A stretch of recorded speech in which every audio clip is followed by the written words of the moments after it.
Hello चार सभी का स्वागत है आपके अपने YouTube चैनल कंपोजर पर। आपके सभी अच्छे होंगे। तो आज कुछ मैं आप लोगों को इंपॉर्टेंट टिप्स बताऊंगा कि कैसे आप इजीली बिना ज्यादा मेहनत किए पास हो सकते हैं। और लगातार मैं आप लोगों को कुछ टिप्स बताते आ रहा हूँ रेगुलर इंपॉर्टेंट आपके बैक या फिर इंप्रूवमेंट एग्जाम के रिगार्डिंग। तो पहले जो बच्चों के ज्यादातर क्वेश्चन आ रहे कि सर क्या बैक पेपर या फिर इंप्रूवमेंट में बच्चे फेल होते हैं। तो बिल्कुल बच्चों देखो, बैक में भी बच्चे फेल होते हैं और वो बच्चे खास करके ज्यादा फेल होते हैं जो कॉपी खाली छोड़ करके आते हैं। ये मैं आपको क्लियर बता दूं, अगर आप कॉपी में लिख कर के आ रहे हैं, कॉपी भर कर के आ रहे हैं, तो बहुत कम चांस रहता है कि आप फेल हो। ठीक है, बाकी कॉपी में क्या भर के आना है वो भी मैं आपको धीरे धीरे स्टेप बाय स्टेप बताऊंगा, क्योंकि मैंने आज आपके लिए पूरे 10 ऐसे पॉइंट लिखे हुए हैं जो कि मैं अभी आप लोगों को साथ आप लोगों के साथ शेयर करूंगा, दिखाऊंगा भी आपको। अगर आपने उन 10 पॉइंट्स को फॉलो कर लिया तो कोई भी आपको फेल होने से नहीं रोक सकता। ठीक है। तो देखो, वो पहला क्वेश्चन था कि बैक पेपर में फेल होंगे बच्चे या नहीं होंगे। तो देखो, क्लियर है कि बच्चे फेल होंगे, क्योंकि अगर बच्चा कॉपी खाली छोड़ करके आ जाएगा या फिर सारे क्वेश्चंस का आंसर नहीं देगा तो बच्चा वहां पर फेल होगा ही होगा, क्योंकि वो टीचर्स चाह कर भी उसको मार्क्स नहीं दे पाएगा। ठीक है। तो अब मैं आपको लेकर के चलता हूँ उन टिप्स एंड ट्रिक्स पर कि जिनको आपने फॉलो करना है और आप इजिली वहां पर पास हो जाएंगे। तो आप लोगों के साथ मैं स्क्रीन शेयर कर लेता हूँ और आपने अच्छे से उसको समझ भी लेना है। तो स्क्रीन आ चुकी है आपके सामने और यहाँ पे आप सबसे फर्स्ट नंबर पर देख पा रहे हैं कि ये गलतियां नहीं करनी है जो मैं आपको बता रहा हूँ, और लगातार मैं आपको ये चीज बताते हुए भी आ रहा हूँ कि बच्चे सबसे ज्यादा गलतियां करते हैं किन पॉइंट्स में, वो सारे आज हम इसमें देखने वाले हैं। सबसे पहला देखो, ये मैंने अभी एक या दो दिन पहले मैंने आपको एक वीडियो दी है जिसमें मैंने आपको ये बताया है कि कितना करना है, कितने क्वेश्चन आपको पढ़ने हैं। फर्स्ट नंबर पर आप देख पा रहे हैं कि ये गलतियां नहीं करनी है, और इसमें क्या है, आपका पूरे कोर्स के पीछे नहीं भागना है। क्योंकि अभी क्या करते हैं बच्चे की बैक का एग्जाम दे रहे हैं, बैक का एग्जाम देने का मतलब क्या हुआ कि सिर्फ पासिंग मार्क्स लाना। ठीक है, बट अभी बच्चे क्या करते हैं कि वो पूरे कोर्स के पीछे भागते हैं, वो चाहते हैं कि मैं पूरी जो मैंने पूरे साल भर नहीं पढ़ा वो मैं एक महीने में पढ़ लूंगा।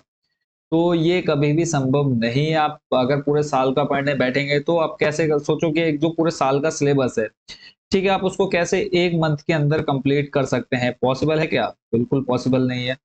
तो अपने माइंड से ये चीज को निकाल दो कि आप पूरा कोर्स कवर कर लोगे। ठीक है।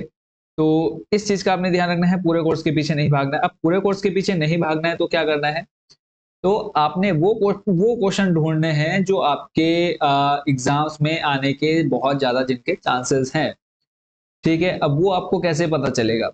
तो वो आपको हमारी वेबसाइट पर मैं आपको सजेशन दे दूंगा। बट मैं ये नहीं कहूंगा कि आप परचेज ही करो उसको, आप जाके खरीदो।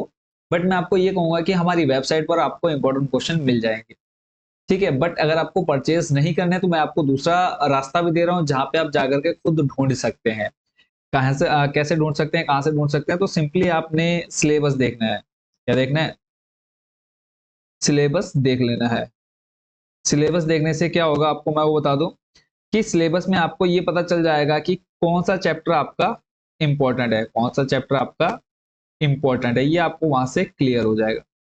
ठीक है, चैप्टर इंपॉर्टेंट पता चल जाएगा, ये पता चल जाएगा कि चैप्टर अगर फर्स्ट है वहां से आपका 10 मार्क्स के क्वेश्चन पूछे जा रहे हैं, चैप्टर सेकंड है वहां से आपके 9 मार्क्स के क्वेश्चन पूछे जा रहे हैं। अब मान लो कोई पेपर है जो कि आपका 80 नंबर का है, उसमें से आपको पास होने के लिए लगभग चाहिए 25 नंबर, और जो पेपर आपका 70 नंबर का है उसमें पास होने के लिए चाहिए आपको 23 नंबर। कितने? 23। ठीक है, 23 नंबर चाहिए पास होने के लिए। तो अब आप ये देख लीजिए कि अगर आप स्टार्टिंग के 3 चैप्टर भी पढ़ ले रहे हैं, ये आपको एक मैं एग्जांपल दे रहा हूँ। हो सकता है कि आपका फर्स्ट चैप्टर 2 नंबर का हो, सेकंड आपका 10 नंबर का हो, थर्ड आपका 15 नंबर का हो। तो आपने अपने पूरे सिलेबस में से पहले वो चैप्टर ढूंढने हैं कि कौन सा चैप्टर सबसे ज्यादा मार्क्स के आपके एग्जाम में आते हैं।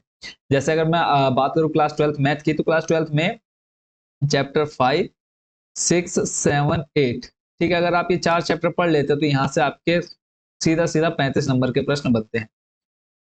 तो आप क्यों पूरे 13-14 पार्ट करेंगे? मान लो आपकी बुक में पूरे 14 पार्ट हैं, एग्जाम्पल ले लेते हैं 14 पार्ट हैं। तो 14 पार्ट में से अगर आप 4 पार्ट पढ़ लेते हैं तो आपके 35 नंबर आ जा रहे हैं, और पास होने के लिए चाहिए आपको यहाँ पर 25 नंबर। तो आपको सिर्फ पास होना है, तो आप क्यों ये बाकी के 10 चैप्टर पढ़ोगे? आप इस पूरे के पीछे मेहनत करने से अच्छा आप सिर्फ इन 4 चैप्टर पर मेहनत कर लो, तो आपका बहुत अच्छा स्कोर आ जाएगा। तो यही है कि पूरे कोर्स के पीछे नहीं भागना है। आई होप बच्चों ये आप समझ गए होंगे। तो आपको सिलेबस में आपको दिखा देता हूँ, सिलेबस आपको कहाँ मिलेगा। ठीक है, फिर हम आगे बढ़ेंगे। तो सिलेबस के लिए बच्चों आपने क्या करना है वो मैं आपको सीधा स्क्रीन पर शो कर देता हूँ। तो यहाँ पे देखो सिलेबस के लिए सिंपली आपने सर्च करना है गूगल में जाकर के कंपोजर, आपके सामने हमारी ऑफिशियल वेबसाइट आ जाएगी। सिंपली आपने इस पर क्लिक कर देना है। क्लिक करते ही आप हमारी वेबसाइट के इस होम पेज पर पहुंच जाएंगे। ठीक है, जैसे आप इस होम पेज पर पहुंचेंगे आपने थोड़ा सा स्लाइड करना है नीचे, आपको ऑप्शन मिल जाएगा यहाँ पर सिलेबस 2024-25। सिंपली आपने इस पर क्लिक कर देना है। नेक्स्ट आपके सामने स्टेप आएगा जहां पर आपको क्लास का ऑप्शन दिखने को मिल जाएगा। 9, 10th, 11, 12 आप जिस भी क्लास में है 10th या 12th वो आपने यहाँ से सिलेक्ट कर लेना है। एग्जाम्पल ले लेते हैं हम 12th का। तो 12th का यहाँ पे देखो आपके सारे सब्जेक्ट की यहाँ पर लिस्ट मिल जाएगी। सिंपली आप किसी भी सब्जेक्ट का पेपर देने जा रहे हैं।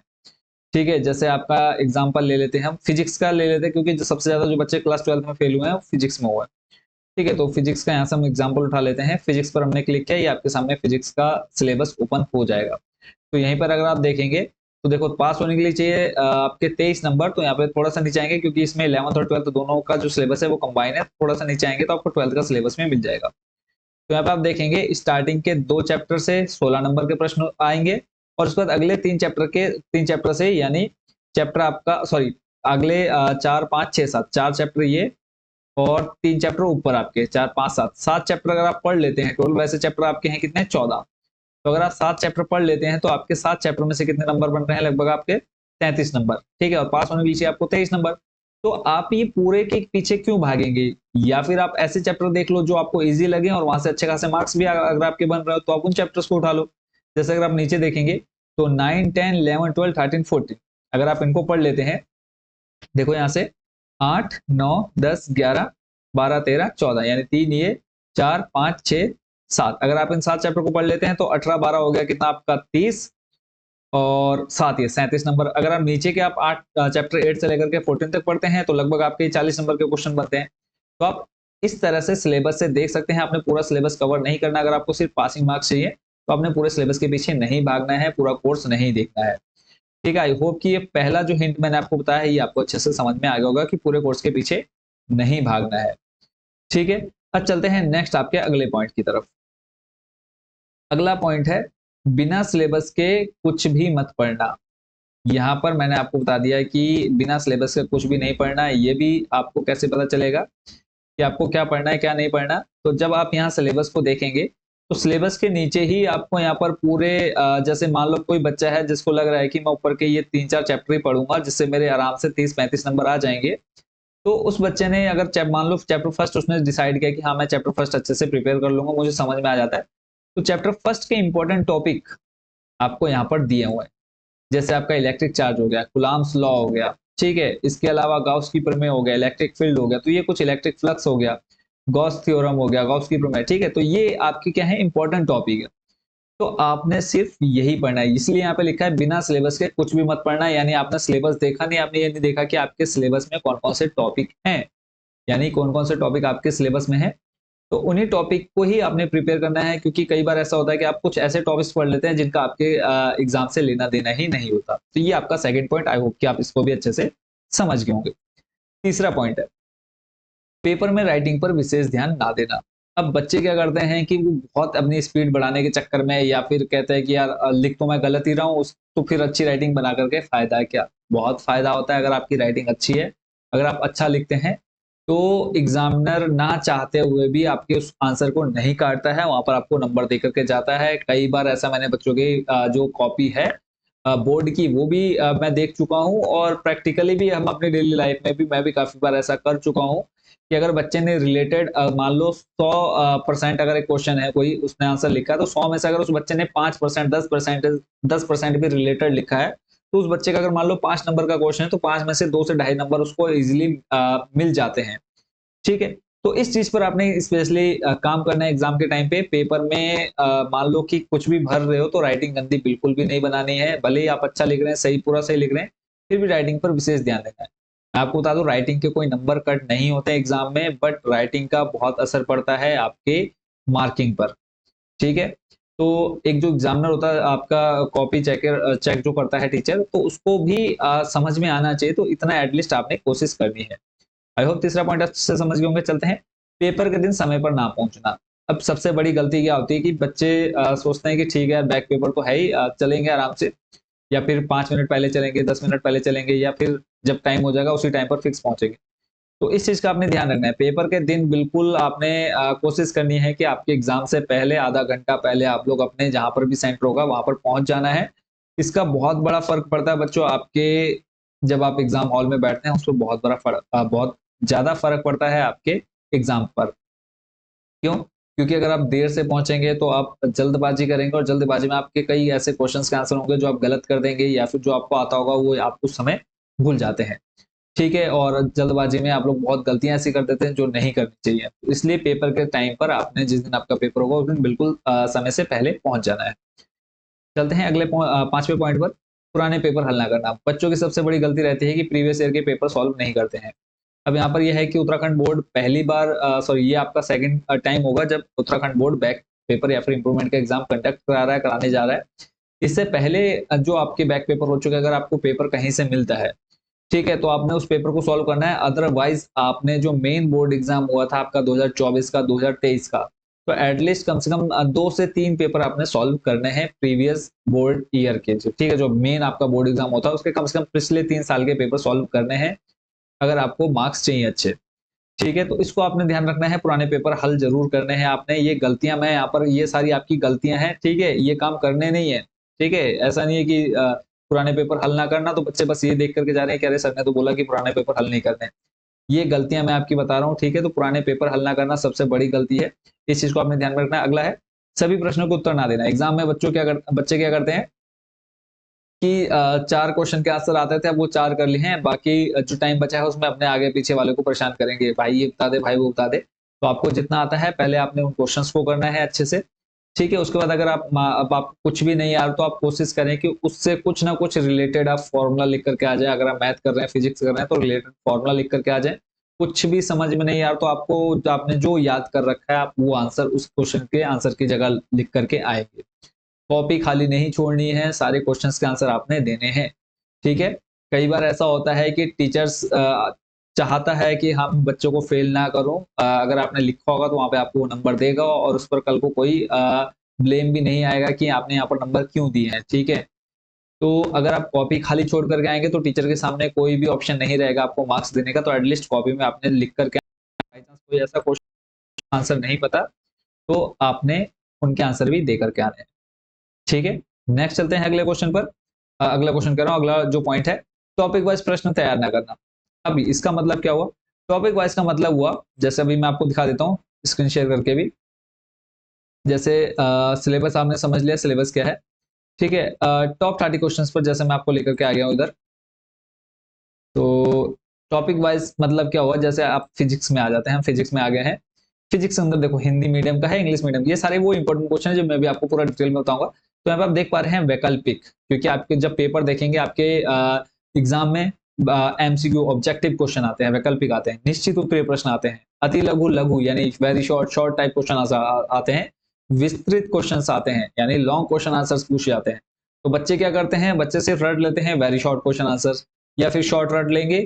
तो अब जब आप शॉर्ट रट के जा रहे हैं, वेरी शॉर्ट रट के जा रहे हैं, तो आप ऑब्जेक्टिव हो गया, लॉन्ग हो गया, शॉर्ट, ये क्वेश्चन कैसे करेंगे? नहीं कर पाएंगे ना। तो कैसे तैयारी करनी है? टॉपिक वाइज आपने चलना है, टॉपिक वाइज चलना है आप लोगों ने, इस चीज का आपने ध्यान रखना है। ठीक हो गया? अगला पॉइंट देख लेते हैं। अगला है रोल नंबर गलत भरना। सबसे ज्यादा अगर हम बोलें कि बच्चे जो गलतियां करते हैं, सबसे ज्यादा तो नहीं, बहुत कम गलतियां होती है, बट इस चीज का आपने ध्यान रखना है कि अभी जब मेन एग्जाम चल रहे थे तब बच्चे का कमेंट आया था कि सर मेरा जो रोल नंबर है गलती से मैंने उसको गलत भर दिया है, जल्दबाजी में मेरा गलत हो गया है। तो उसका भी सॉल्यूशन ऐसा तो नहीं है कि वो आपका फेल हो जाएगा, बट कभी कभी ऐसा हो सकता है कि आपने रोल नंबर गलत भर दिया तो आपका जो रिजल्ट आना चाहिए था आपको वहां पर पूरा पूरा सिर्फ फेल लिखा हुआ दिख जाएगा। तो रोल नंबर गलत बिल्कुल नहीं भरना है, इसलिए आप समय से पहले अगर पहुंच जाएंगे तो आपके पास पूरा समय रहेगा रोल नंबर वगैरह फिल करने का। तो इस चीज को आपने ध्यान में रखना है खास करके। अगला है आंसर शीट में गलती से बीच में पेज छोड़ देना। बहुत बार ऐसा देखा गया है कि बच्चे ने स्टार्टिंग के page number first, page number second में आंसर किया, उसके बाद गलती से पेज नंबर थर्ड और फोर्थ जो होता है वो कंबाइन होता है, उसको गलती से क्या हुआ एक साथ वो पलट के उसके बाद फिर वो आंसर लिखना स्टार्ट होता है। फिर उसके बाद आपकी कॉपी सबमिट होती है, जब उसको कलेक्ट किया जाता है तो वो क्या होता है, वो पेज आपस में हो सकता है कि जुड़े हुए हो। तो वो जब मान लो कि वो पेज अलग हो गए, जब आपकी कॉपी सबमिट होती है उसके बाद फिर वो मतलब चेकिंग के लिए जाती है, तो हो सकता है वो उस समय बाई चांस किस्मत है कि आपकी वो अलग हो जाए, ठीक है। अगर मान लो बाई चांस कि वो अलग हो गए, तो अब क्या होगा, टीचर देखेगा कि अरे इसने तो कुछ कर नहीं रखा है इसके आगे, फर्स्ट और सेकंड पर। बट ऐसा नहीं होता है कि टीचर्स एक बार फिर भी, अगर मान लो टीचर्स, अगर आप मान ले पेज नंबर 10 तक आंसर लिखे हैं, तो टीचर फिर भी 11, 12, 13 तक आप लोगों की कॉपी चेक करता है। बट कभी-कभी अगर आपकी किस्मत बहुत ज़्यादा खराब होती है, तो टीचर ने फर्स्ट और सेकंड देखा, उसके बाद देखा थर्ड और फोर्थ तो खाली है, तो टीचर बस फर्स्ट और सेकंड में मार्क्स देगा, उसके बाद छोड़ देगा। स्क्रूटनी के रिजल्ट में जो मार्क्स अपडेट होकर के आता है, उसका सबसे बड़ा रीजन यही होता है कि बीच में पेज छूट जाना। ठीक है, तो इस चीज का आपने ध्यान रखना है कि जब आप कॉपी सबमिट कर रहे हैं, उससे पहले आपने एक बार सारे पेजेस चेक कर लेने हैं कि कहीं पर कोई ऐसा तो नहीं है कि पेज बीच में मिस हो गए हो। अगर पेज मिस हुए हैं तो उनको आपने क्रॉस कर देना है। ठीक है, अगला है लास्ट पॉइंट आज का, कि पेपर से एक दिन पहले सब कुछ पढ़ने की कोशिश करना। ये सबसे ज्यादा, या फिर आप बोल सकते हैं कि बच्चे यही करते हैं। कल एग्जाम है और आज रात को बैठ करके चैप्टर फर्स्ट उठाया, चैप्टर फर्स्ट से बैठ गए लास्ट के चैप्टर 13, 14 तक की, आज ही पूरी रात हम पहाड़ को तोड़ देंगे एक ही रात में। तो ऐसा संभव नहीं है। जो आपको याद होगा वो भी आप भूल जाओगे। तो इस चीज से, खास करके इस बीमारी से दूर रहना है एग्जाम से एक दिन पहले। इस दिन अगर मैं बात करूं, एग्जाम से एक दिन पहले सिर्फ वही करना जो आपने पिछले 15, 20, 1, 2 महीने में आपने याद किया है, उन्हीं को सिर्फ रिवाइज करना है। अगर रिवाइज नहीं करोगे और नया पढ़ोगे तो वो भी भूल जाओगे, और जो उस दिन पढ़ के जाओगे वो भी उस दिन याद नहीं आएगा, ना काम आने वाला है। तो क्या करना है, सिर्फ वही रिवाइज करना है जो आप पहले पढ़ चुके हैं, सिर्फ उनको रिवीजन करना है, नया कुछ भी नहीं पढ़ना है। अगर आप इन 10 बातों को ध्यान में रखेंगे तो आपको कोई भी फेल होने से नहीं रोक सकता। ठीक है, अब जैसे मैंने आपको स्टार्टिंग में बताया कि बिना सिलेबस के कुछ नहीं पढ़ना और पूरे कोर्स के पीछे नहीं भागना है। ठीक है, अब पूरे कोर्स के पीछे कितना या फिर क्या करें, तो उसके लिए मैं आपको यहाँ पर बता देता हूँ। आपने क्या करना है, सिंपली इंपॉर्टेंट क्वेश्चन आपको हमारी वेबसाइट पर मिल जाएंगे। देखो, आपने सिंपली सर्च करना है गूगल पे जाके कंपोजर, आपके सामने हमारी वेबसाइट आ जाएगी। आपने होम पेज पर आ जाना है। होम पेज पर जैसे आप पहुंचेंगे, थोड़ा सा स्लाइड करेंगे नीचे, आपको ऑप्शन मिल जाता है top 30 questions back improvement exam. जैसे आप इस पर क्लिक करेंगे, नेक्स्ट पेज आपके सामने यहाँ पर ओपन हो जाएगा, जिसमें आपके बैक वेब से रिलेटेड इंपॉर्टेंट क्वेश्चन मिल जाएंगे क्लास 10th और क्लास 12th का। क्लास 12th पर आप क्लिक करेंगे तो आपके सामने यहाँ पर क्लास 12th के सारे सब्जेक्ट्स की लिस्ट आ जाएगी। जैसे आप क्लास 12th पर क्लिक करते हैं, यहाँ पे आपके सारे सब्जेक्ट आ जाएंगे। आप चाहे हिंदी मीडियम से, इंग्लिश मीडियम से, सारे सब्जेक्ट के आपके इंपॉर्टेंट क्वेश्चन यहाँ पे मिल जाएंगे। जैसे एग्जांपल मैंने आपको फिजिक्स का दिखाया, तो ये है कि यहाँ पे ये आप लोगों के लिए हम लोगों ने एक एक क्वेश्चन सिलेक्ट किया है ताकि आप बैक पेपर इंप्रूवमेंट का एग्जाम आप लोग का अच्छा जाए। तो इसके लिए आपको थोड़ा सा पे करने होंगे, थोड़ी सी पेमेंट करनी होगी। वो पे जो भी होगा आप इसमें जाकर के देख सकते हैं। ठीक है, और अदरवाइज आप क्या कर सकते हैं, डायरेक्ट ये या तो आप वेबसाइट से भी ले सकते हैं। दूसरा ऑप्शन है कि आप इस नंबर पर कॉन्टैक्ट करिए। इस नंबर पर आप बताइए आपकी क्लास, सब्जेक्ट और आपका मीडियम, हिंदी या फिर इंग्लिश। हम आपको एक क्यूआर कोड दे देंगे। आप उस क्यूआर कोड पर जैसे ही पेमेंट करते हैं, आपको पीडीएफ डायरेक्ट आपके व्हाट्सएप नंबर पर मिल जाती है। ठीक है, और अगर आपको डायरेक्ट वेबसाइट से परचेज करना है, तो सिंपली आप इंग्लिश मीडियम या हिंदी मीडियम, जिस भी मीडियम से, सिंपली आप उस पर क्लिक कर देना है जिस टॉपिक को आप लेना चाहते हैं। यहाँ पे आपको टॉपिक वाइज सारी इंपॉर्टेंट क्वेश्चन की लिस्ट मिल जाएगी टॉपिक वाइज। तो एग्जाम्पल ले लेते हैं कि हमको फिजिक्स लॉन्ग क्वेश्चन चाहिए, तो आपने सिंपली फिजिक्स लॉन्ग पर क्लिक किया। उसके बाद नेक्स्ट आपने यहाँ से अगर आपको और टॉपिक चाहिए तो यहाँ पे आप क्या कर लेंगे, वापस जाकर के यहाँ पर कंटिन्यू शॉपिंग पर जाकर के वापस वो कर लेंगे, ऐड कर लेंगे, प्रोसीड टू चेकआउट कर लेना है। उसके बाद चेकआउट में आपने यहाँ पर पूरी डिटेल फिल करनी है, लास्ट में यहाँ पर टिक करके प्लेस ऑर्डर कर देना है। जैसे आप ऑर्डर कर देंगे, आपको पेमेंट होने के बाद 5 सेकंड के अंदर अंदर आपको वहीं पर डाउनलोड का ऑप्शन मिल जाएगा, आप वहां से डाउनलोड कर सकते हैं। बाकी अगर कोई प्रॉब्लम आती है तो अभी मैं आपको व्हाट्सएप नंबर शो कर चुका हूँ, आप उस व्हाट्सएप नंबर पर भी कॉन्टैक्ट कर सकते हैं। ठीक है, अगर आपको बैक पेपर इंप्रूवमेंट में अच्छे मार्क्स चाहिए, तो जितनी अभी मैंने आपको चीजें बताई हैं, जितनी बातें बताई हैं, अगर आप इनको फॉलो कर लेते हैं तो बहुत अच्छा स्कोर आप बैक इंप्रूवमेंट में ला सकते हैं। ठीक है, तो सभी को शुभकामनाएं, बेस्ट विशेष हैं। बस अच्छे से तैयारी करते रहिए। बाकी कोई डाउट, कोई क्वेश्चन रहेगा, आप कमेंट बॉक्स में पूछ सकते हैं। मिलते हैं नेक्स्ट वीडियो में। Thank you so much watching for this video, और चैनल को जरूर सब्सक्राइब कर लीजिएगा ताकि जो भी लेटेस्ट अपडेट आती है वो आप तक तुरंत पहुंच जाए। Again, best wishes for your back and improvement exam.